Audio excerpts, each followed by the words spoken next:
understand your theory here is arguing that Article 3 and principles of equity both prohibit federal courts from issuing universal injunctions. Do I have your argument correct? We argue both of those. And you argue both of those? Yeah.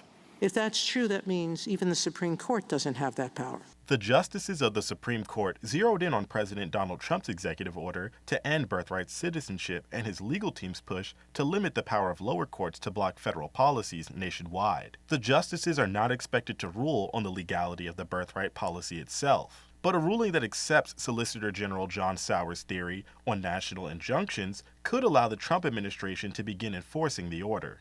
The hearing will examine the practical implications of what happens when a president enforces an illegal policy and no court has the universal power to stop it. Under Sauer's framework, subjects of an illegal executive order would have to bring individual challenges or a class action lawsuit rather than a court issuing a nationwide injunction. Let's just assume you're dead wrong. How do we get to that result? Does every single person that is affected by this EO have to bring their own suit? Are there alternatives?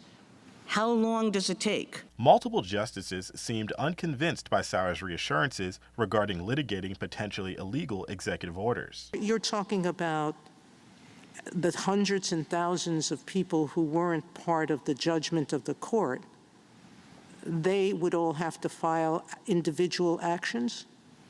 Not necessarily. Or a class action. A class action would be the way that makes no sense whatsoever. So, General Sauer, are you really going to answer Justice Kagan by saying there's no way to do this expeditiously? The High Court's deliberation arrives against the backdrop of a fractured political climate and a divided bench. Justices including Clarence Thomas, Samuel Alito, and Neil Gorsuch have called for retiring universal injunctions. Others, such as Brett Kavanaugh and Amy Coney Barrett, have urged caution, citing concerns over legal disuniformity if laws apply in some parts of the country and not others.